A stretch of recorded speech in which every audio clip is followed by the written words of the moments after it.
नमस्कार। Physiotherapy department Aditya diagnostics and hospitals की तरफ से आप सभी का स्वागत है। जो फर्स्ट वीडियो हमने रिलीज़ किया था पोस्ट कोविड रेस्पिरेटरी एक्सरसाइज के लिए, आशा है कि कई लोग उससे लाभान्वित हुए होंगे। पोस्ट कोरोना रेस्पिरेटरी कॉम्प्लिकेशंस के अलावा अन्य कुछ तकलीफ़ें भी देखी गई है, जैसे कि मांसपेशियों का सूखना अर्थात muscle wasting, muscle weakness, muscle pain, generalised fatigue syndrome मतलब कुछ थकावट या कमज़ोरी का लगना और बहुत जल्दी थक जाना, ये भी पोस्ट कोविड बहुत कॉमनली देखा गया है। मेडिसिन्स, काउंसलिंग और उसके साथ साथ एक्सरसाइज, इन सभी से कुछ हद तक या बहुत हद तक निजात पाने के लिए लाभदायक है। एक्सरसाइज के लिए जैसा मैंने आपको पहले बताया था कि आप एक प्रोफेशनल फिजियोथेरेपिस्ट से या एक्सरसाइज प्रैक्टिशनर से कंसल्ट करें और इंडिविजुअलाइज्ड प्रोग्राम बनाएं। फिर भी हम कुछ एक्सरसाइज डेमोन्स्ट्रेट करेंगे जो कि मैक्सिमम लोगों को बेनिफिट देगी, और इन सब एक्सरसाइज को करने के लिए आपको कुछ बातें ध्यान रखनी होगी। आप अपने पल्मोनोलॉजिस्ट या विशेषज्ञ चिकित्सक से सलाह अवश्य लें इसे स्टार्ट करने से पहले। कुछ टेस्ट भी हम डेमोन्स्ट्रेट करेंगे जो सिंपल घर पर कर सकते हैं और आपकी एक्सरसाइज कैपेसिटी भी जानी जा सकती है। तो अब हम आपको डेमोन्स्ट्रेट करेंगे कुछ टेस्ट और कुछ एक्सरसाइजेस। पहले दो इम्पॉर्टेंट टेस्ट पेशेंट घर पर खुद भी कर सकता है। उसमें एक है सिट टू स्टैंड टेस्ट। इसमें पेशेंट 30 सेकेंड तक इस पोजीशन में चेयर से सिट टू स्टैंड करता है। 30 सेकेंड में पेशेंट ने कितने बार सिट टू स्टैंड किया और उसे क्या क्या डिफ़िकल्टी हुई, वो एक्सरसाइज के लिए, आगे की एक्सरसाइज कराने के लिए हमें एक गाइडलाइंस देता है। जनरली नॉर्मली कोई भी इंसान इसे 9 से 10 बार आराम से कर लेता है और उसे किसी भी तरह की ब्रीदिंग डिफ़िकल्टी या वीकनेस या दर्द नहीं होना चाहिए।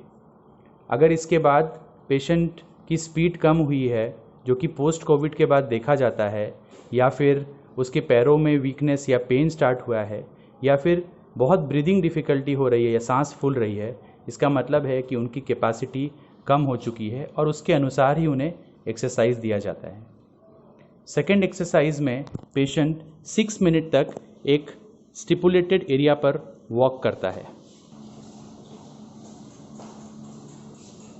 एक 10 मीटर की एरिया पर पेशेंट नॉर्मली 6 मिनट्स तक वॉक करता है। इसके लिए एक ओपन एरिया और खुली एरिया के होना ज़रूरी है।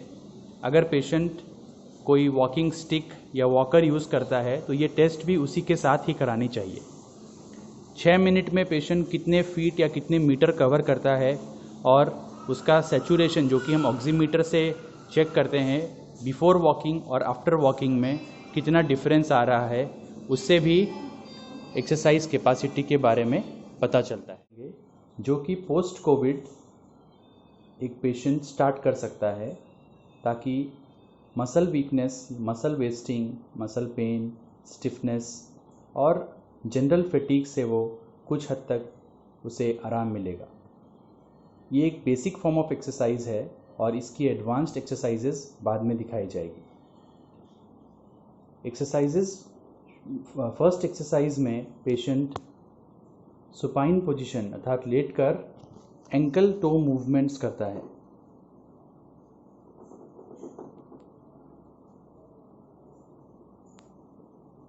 टेन to 20 रिपीटेशंस एक गुड ब्लड सर्कुलेशंस के लिए और पैरों के मसल्स को स्ट्रेंथनिंग करने के लिए ये इम्पॉर्टेंट एक्सरसाइज है।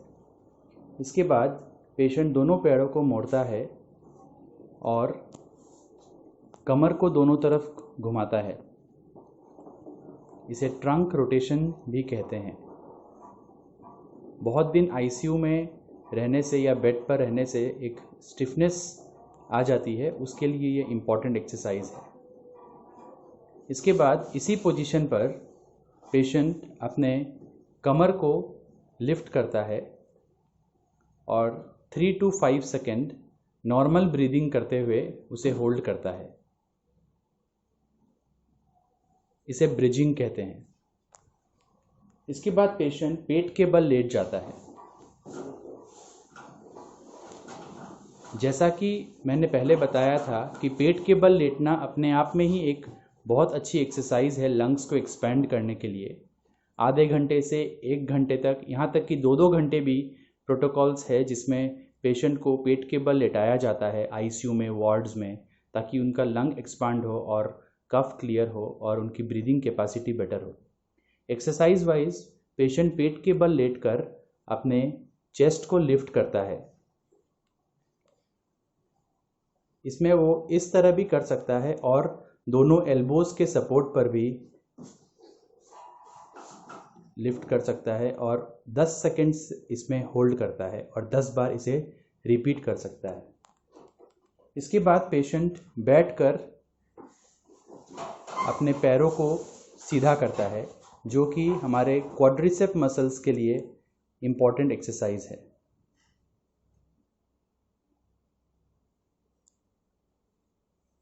उठाकर 4 to 5 सेकेंड होल्ड करता है और दोनों पैरों में इसे 10-10 बार रिपीट करना है। नेक्स्ट एक्सरसाइज में सिटिंग पोजीशन में ही पेशेंट शोल्डर श्रगिंग करता है। इससे पीठ की अर्थात थोरैसिक स्पाइन की मोबिलिटी भी इम्प्रूव होती है और बॉडी की जकड़न भी कम होती है। इसके बाद पेशेंट खड़े होकर अपने काफ मसल्स को स्ट्रेच करता है।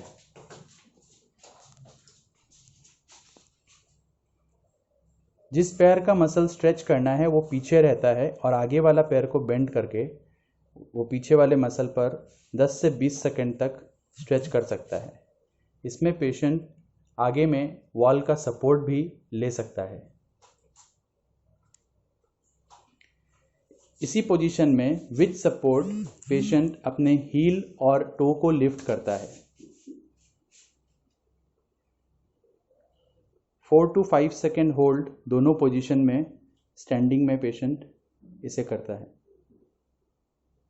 इसके बाद मार्चिंग, जो कि परेड्स में देखी जाती है, उसे पेशेंट यूं इस तरह से करता है।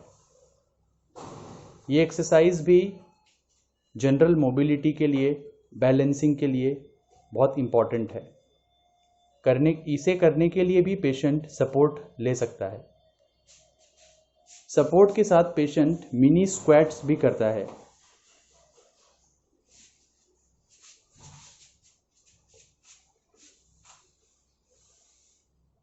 पैरों की मसल की स्ट्रेंथनिंग के लिए ये बहुत इम्पॉर्टेंट एक्सरसाइज है।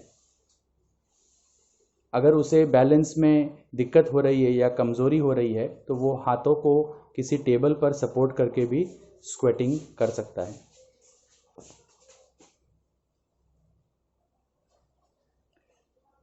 इसके बाद थोरैसिक स्पाइन यानी लंग्स की एरिया वाले स्पाइन की मोबिलिटी के लिए पेशेंट वॉल स्लाइड एक्सरसाइज करता है।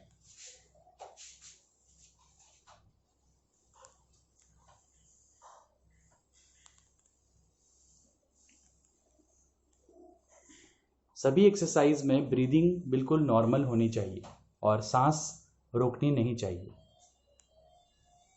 लास्ट में वॉल पुश एक्सरसाइज हमारे हाथों की, शोल्डर की और अपर बैक की स्टेबिलिटी के लिए इम्पॉर्टेंट एक्सरसाइज है।